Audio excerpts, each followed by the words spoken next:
The fluorescent lights buzzed overhead, casting long, crooked shadows across the empty rows of cars. Emily tightened her grip on her keys, the metal biting into her palm as she quickened her pace. The parking lot was always eerily quiet after hours, but tonight it felt different, like the air itself was holding its breath. Her heels clicked against the concrete, the sound bouncing off the walls in a way that made her skin prickle. She'd stayed late to finish a report, and now she was paying for it. The elevator had already shut down for the night, leaving her to navigate the labyrinth of parked cars alone. As she rounded a corner, her phone's flashlight caught something on the ground. A crumpled parking ticket, its edges frayed as if it had been clutched in someone's fist. Curiosity gnawed at her despite the unease pooling in her stomach. She bent down, picking it up with tentative fingers. The ticket was blank except for 3 words scrawled in jagged red letters: "She is watching." The ink looked fresh, smudged as if whoever wrote it had been in a hurry, or afraid. Emily's breath hitched. She glanced around, half expecting to see someone lurking in the shadows. But the lot was empty, or at least, it seemed that way. A faint chill crawled up her spine, the kind that had nothing to do with the damp underground air. She dropped the ticket like it had burned her, backing away until her shoulder bumped into a cold concrete pillar. The words echoed in her mind, taunting her. She is watching. Who was she? And why did it feel like those words were meant for her? Emily swallowed hard, forcing herself to move. She needed to find her car and get out of there, now. But as she turned, a distant sound froze her in place, the softest shuffle of footsteps, somewhere in the dark behind her. The sound of her own footsteps echoed unnaturally loud in the empty parking lot, bouncing off the concrete pillars like whispers in a tomb. Emily's breath hitched as another set of footsteps joined hers, softer, slower, deliberate. She spun around, heart pounding, but the dim yellow lights revealed nothing but the endless rows of parked cars. Then, a flicker. One of the overhead lights sputtered, and for a split second, a figure stood beneath it. A woman in a tattered white dress, her face pale as moonlight, her dark hair hanging limp around her shoulders. Emily's pulse roared in her ears. She blinked, and the woman was gone. The air thickened with the scent of something rotten, like old flowers left too long in a sealed room. The back of Emily's neck prickled. She took a shaky step forward, her shoes scraping against the concrete. "It's just your imagination," she told herself. But then the footsteps returned, closer this time, and the flickering light trailed down the aisle as if something, or someone, was moving beneath it. Emily's hands trembled as she fumbled for her phone, but the screen remained stubbornly black. The scent of decay grew stronger, cloying, filling her lungs until she nearly gagged. She turned to run, and there at the edge of her vision, the woman appeared again. This time, she was closer. Close enough for Emily to see the dark stains on her dress, the way her head tilted at an unnatural angle. Then the light flickered once more, and she vanished, leaving only a whisper of cold air in her wake. Emily's heart pounded as she reached her car, her fingers fumbling with the keys.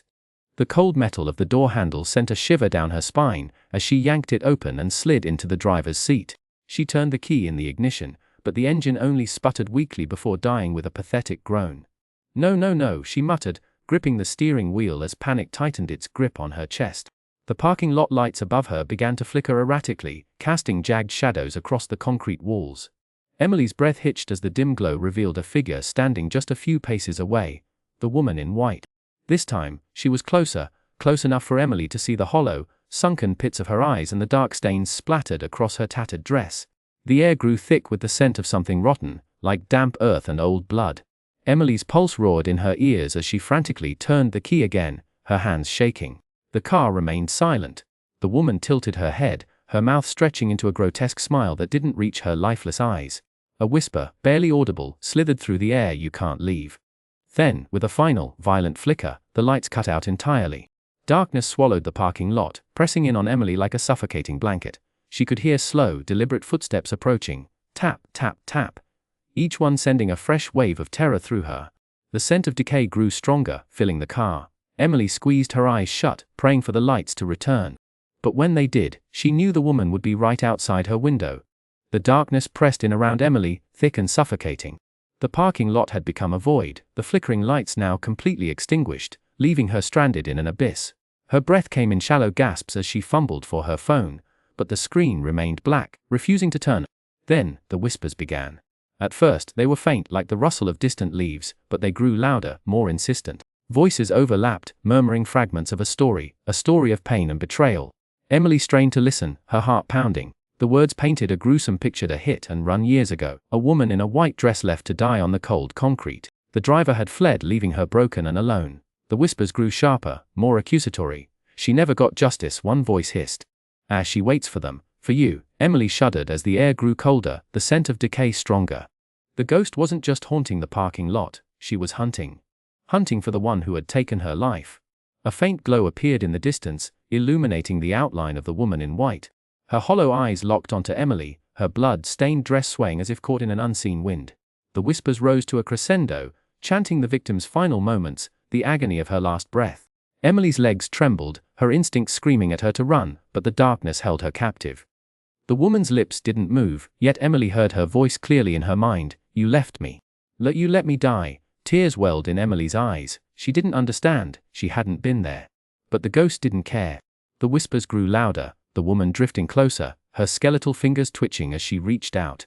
Emily knew one thing for certain: if she didn't uncover the truth, she would become the next victim of the parking lot's vengeful spirit. The dim glow of the security monitor casts eerie shadows across the small security office Emily had stumbled into.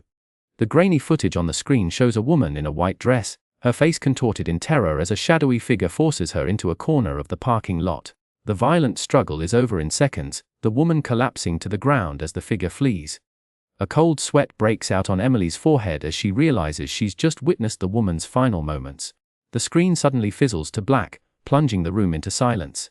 Heart pounding, Emily turns to leave, but as she glances at her car's side mirror, her breath catches.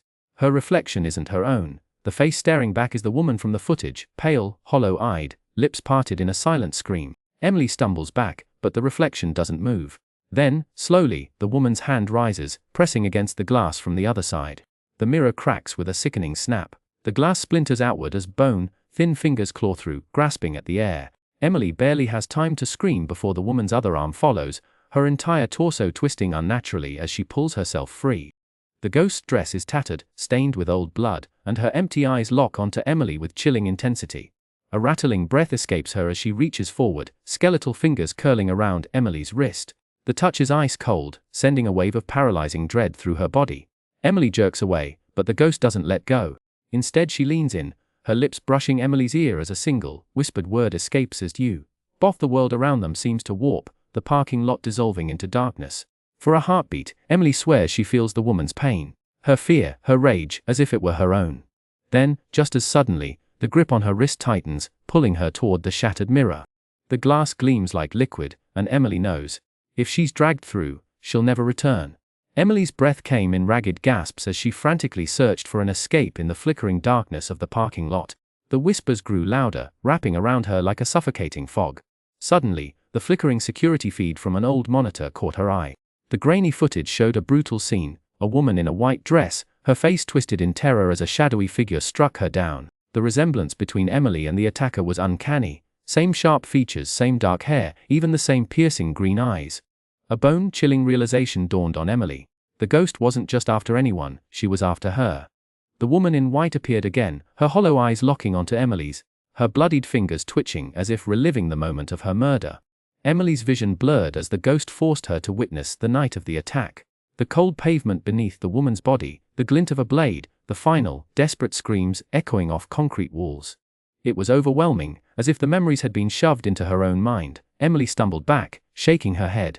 "It wasn't me," she choked out, but the ghost only let out a guttural wail, closing the distance between them. The scent of decay filled Emily's nostrils, and she gagged as skeletal fingers brushed her throat. She knew with sinking dread that the ghost wouldn't stop. Not until justice was served, even if the wrong person paid the price. Just as the ghost's grip tightened, a flicker of understanding passed over its twisted features. For a fleeting moment, the fury in her eyes wavered. But the damage was already done. Emily had seen too much, felt too much. The ghost's final act of vengeance wasn't death, but horror imprinted onto her soul. Emily's breath came in ragged gasps as she stumbled backward, her hands trembling. The janitor, an elderly man with deep-set, mournful eyes, gripped her arm to steady her. Her name was Clara, he said quietly, his voice cracking with age and grief. She was killed here years ago, hit and run. They never caught the driver. His words sent a chill down Emily's spine. Clara. The name made the ghost feel suddenly real, less like a nightmare and more like a tragedy frozen in time. Emily turned toward the flickering outline of the woman in white, her hollow eyes now filled with something other than rage, confusion. Swallowing hard, Emily forced herself to speak. "Clara, I didn't hurt you, I wasn't even here then. Please," she begged, her voice breaking. The air grew heavy, the whispers in the dark fading into silence. For a moment, the ghost just stared, her bloody dress swaying as if caught in an unseen breeze. Then, with a sound like a dying sigh, Clara's form wavered, her expression shifting from fury to sorrow. A single, echoing wail filled the parking lot before she dissolved into the shadows. The fluorescent lights flickered back to life, humming steadily. Emily didn't wait for another sign. She sprinted to her car, slamming the door and turning the key with shaking hands. The engine roared to life this time, the headlights cutting through the oppressive darkness. As she sped toward the exit, her eyes flicked to the rearview mirror. For just a second, Clara's face appeared again, pale, almost serene now. A sad smile touched her lips before fading away, leaving Emily with a haunting weight she knew she'd carry forever.